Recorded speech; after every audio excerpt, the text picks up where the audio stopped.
Hi, it's Mimi at Giggly Guppy. Today we're going to be reading this fun book about baby animals, and it's called Also an Animal. It is by Lynn, Parrish, Sutton, and Melissa Babcock Saylor. And it's one of those cool books where the cover, the front and the back covers connect to make one big picture.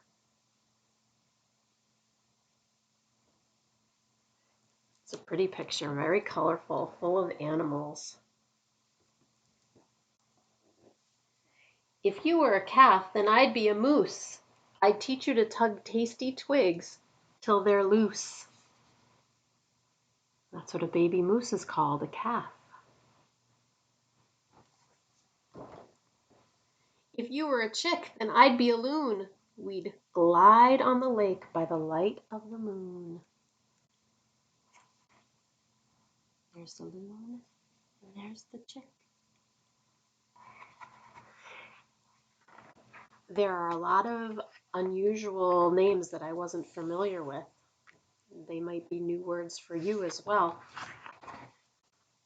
If you were a kit, then I'd be a skunk, and I wouldn't mind a bit if you stunk. Did you know that a baby skunk was called a kit?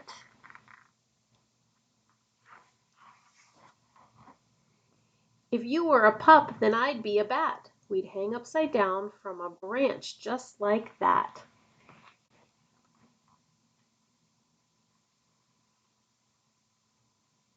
There's the pup, and there's the bat.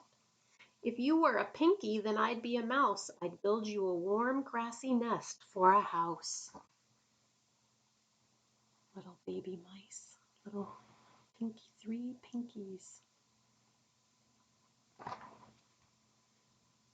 Proud parent, watching over the babies. If you were a poult, then I'd be a turkey. Our family would march in a line, herky-jerky. Did you know that a baby turkey was called a poult? P-O-U-L-T, a poult. I see three poults. 1, 2, 3. If you were an eaglet, then I'd be an eagle. I'd guard our stick nest like a king, brave and regal. Ooh, the artwork is just beautiful.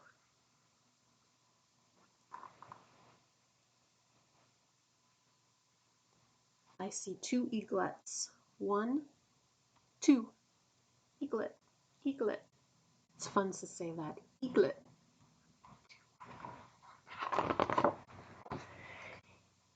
If you were a larva, then I'd be a bee. I'd make lots of honey for our hive in the tree.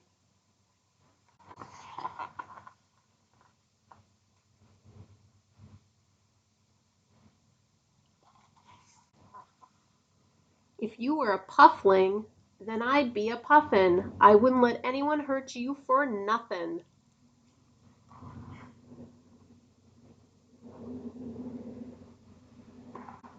Puffling. Puffin is a very cute name, and puffling is even cuter. A puffling is a baby puffin.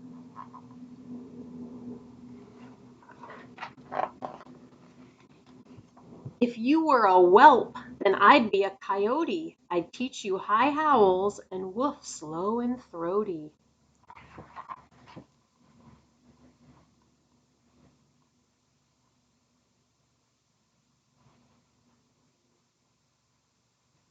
That's a word I'd never heard before, whelp. Well, I heard it, like when people say, "Whelp, I'm not sure what to do," but not when not when talking of a pup or a baby coyote.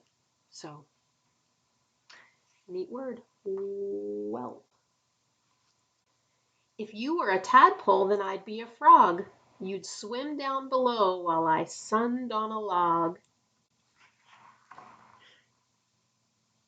Did you know that that's what a tadpole looks like?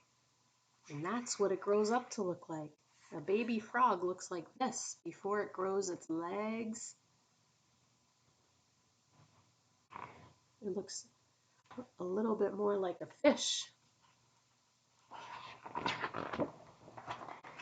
If you were a joey, then I'd be an opossum. Or some people say possum. They don't say the O in opossum. I'd carry you inside a pouch. It would be awesome. Oh, there's the baby. There's the joey. And there's the happy parent smiling. If you were a cygnet, then I'd be a swan. I'd teach you to ride on my back. Just hop on. A cygnet. Can you see that? Cygnet. That's an interesting spelling of a word. A cygnet is a baby swan. And how many baby swans do you see? I see 1, 2, 3. 3 baby swans and 1 big swan. 1 big smiling swan. If you were a fawn, then I'd be a deer. We'd hide in the brush till the fields were all clear.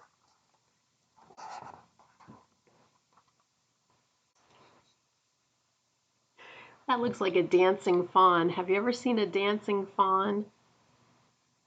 I have, and it's adorable.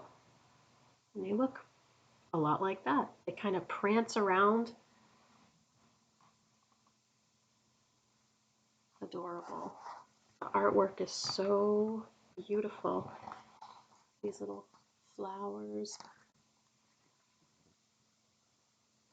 So pretty.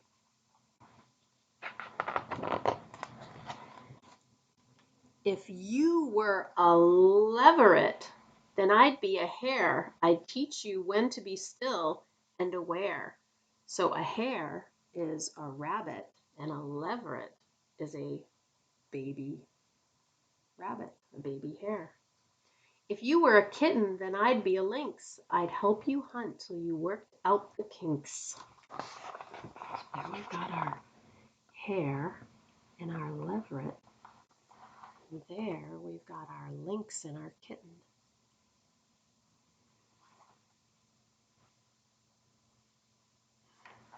It looks like the artwork is so pretty. It almost looks like these flowers are glowing like lights. If you were a cub, then I'd be a bear. I'd let the world know that they'd better beware.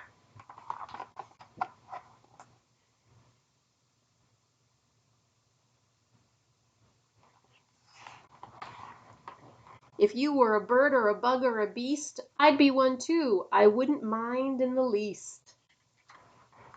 I see a colorful little bird. I see a happy little bug. I see those pretty little flowers. Woods, water, or air, I would always be there. For wild or tame, I love you the same.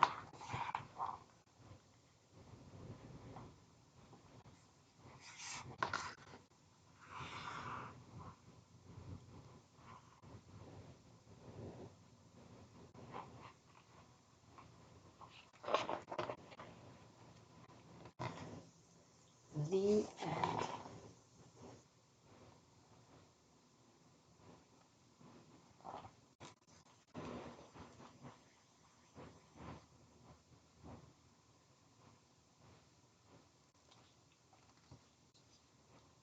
Thank you so much for joining me today. I look forward to seeing you again next time when I read another book to make you smile. Mimi loves you.